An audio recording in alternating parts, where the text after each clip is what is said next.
3 BHK ட்ரைலரை பார்த்து ரொம்ப Impress ஆகி சூப்பராக இருக்குதுப்பா ட்ரைலர், படமே பயங்கரமாக இருக்க போகுதுப்பா அப்படின்னு ஒரு எக்ஸ்பெக்டேஷனோட உள்ளே போகிறதுக்கு முன்னாடி தயவு செஞ்சு இந்த ரிவ்யூவை கேட்டுட்டு போங்க. இல்லை கேட்காம உள்ளே போயிட்டேன் அப்படின்னாக்கா அதுக்கப்புறம் நிர்வாகம் பொறுப்பு இல்லை.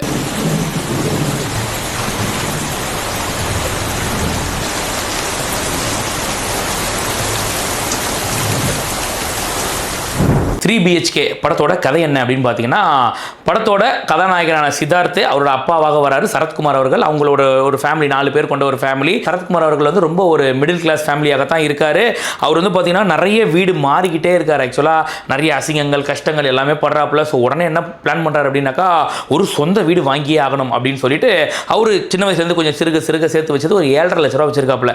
7.5 லட்ச ரூபாய்க்கு எங்கே வாங்க முடியும் அப்படின்னாக்கா, சிட்டி இந்த ஊரை தாண்டி ஊரை பார்க்கும் அப்படிங்கிற மாதிரி சிட்டி அவுட்டரில் தான் வாங்க முடியும். ஸோ உடனே சிட்டி அவுட்டருக்கு போகலாம் அப்படின்னு சொல்லிட்டு பார்த்தா அங்கேயும் விலை பயங்கரமாக தான் விற்கிது. சரி இருந்தாலும் பரவாயில்ல, இன்னும் ஒரு 7.5 லட்சம் போட்டு ஒரு 5 லட்ச ரூபாவில் பார்த்தா கொஞ்சம் நல்லாவே வாங்கலாம் அப்படின்னு சொல்லிட்டு பணம் சேர்த்து வைக்கலாம் அப்படின்ற ஒரு முயற்சியில் இறங்குறாரு. இதுக்கு நடுவில் school fees, college fees, hospital செலவு அப்படின்னு சொல்லிட்டு இருக்கிற 7.5 லட்சமும் அப்படியே கரைஞ்சி செலவாகவே போயிடுச்சு. ஏன்னா இது வீடு வாங்கலாம் நினச்சா எதுவுமே வாங்க முடியல அப்படின்னு சொல்லிட்டு அப்படியே வெக்ஸாக இருக்கக்கூடிய நிலைமையில் அவரோட பையன் பொண்ணு இவங்க 2 பேர் சேர்ந்து நீங்கள் கவலைப்படாதீங்கப்பா நம்ம வீடு வாங்கலாம் அப்படின்றாங்க. இதுக்கப்புறம் இவங்க வீடு வாங்கினாங்களா இல்லையா என்ன ஆச்சு அப்படின்றது தான் இந்த படத்தோட கதை. எனக்கு 34 வருஷம், அப்பாக்கு அதுக்கும் மேல.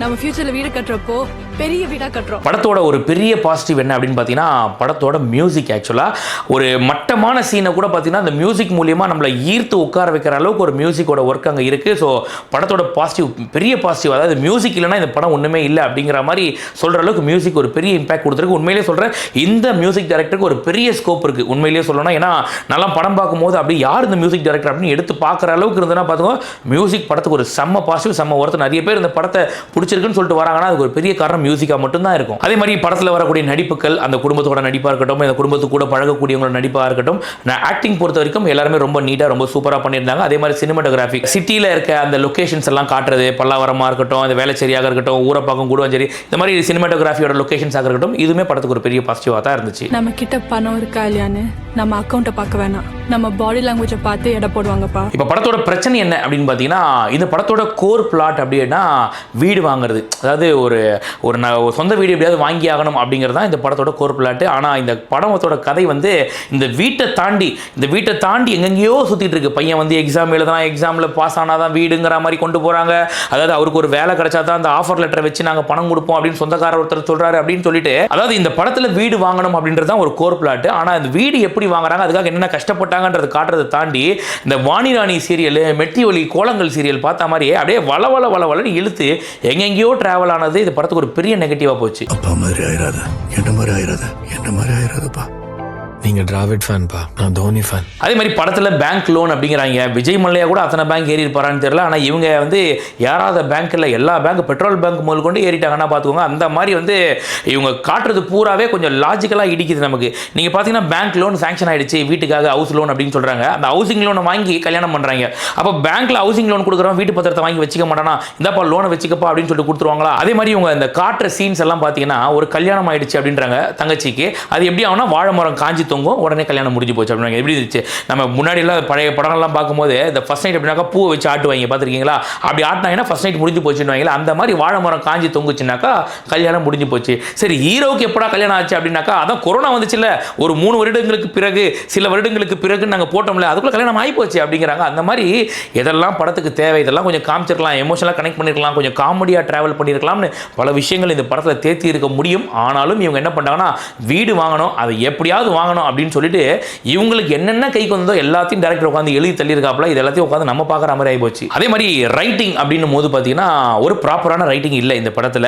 ஒரு வீடு வாங்கணும் அப்படின்னாக்கா எதனால் வாங்கணும், ஒன்று நம்ம நிறைய வீடு மாறுறோம், ரொம்ப கஷ்டமாக இருக்குது, பொருட்கள்லாம் பாழாகுது அப்படின்ற அந்த ஒரு காரணமாக இருக்கணும்.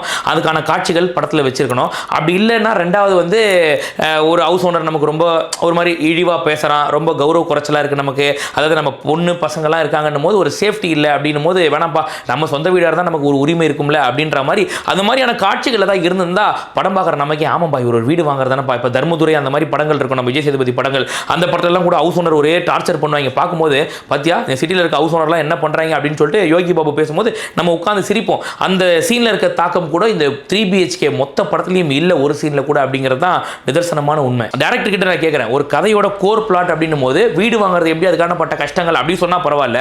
பையன் எக்ஸாம் எழுதுறான், பையன் ஃபெயின் ஆகிறான், பையன் டியூஷனுக்கு போகிறான், பையன் காலேஜுக்கு போகிறான், அங்கே ஒரு சண்டை நடக்குது, பையன் வேலைக்கு போகிறான், பார்ட் டைம் வேலை, இதையெல்லாம் காட்டுறாங்க. சரிடா வீடை எப்படா வாங்குவீங்க அப்படின்னாக்கா பையனுக்கு வேலை கிடைக்கும் வாங்குவோம் நாங்கள் அப்படிங்கிறாங்க.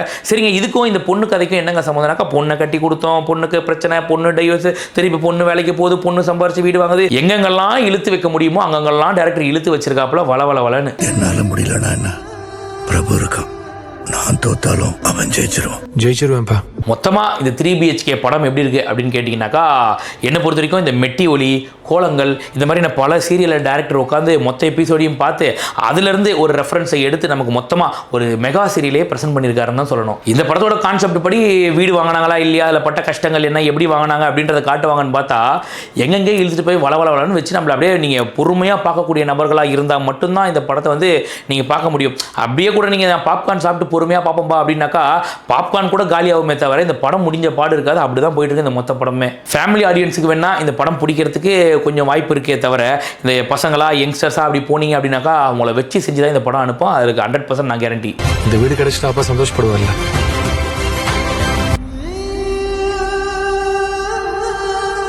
இந்த படத்துக்கு நம்ம வாய்ஸ் ஆஃப் லிங்கேஷ் 2.0 சேனல் கொடுக்கக்கூடிய ரேட்டிங் 5 out of 10.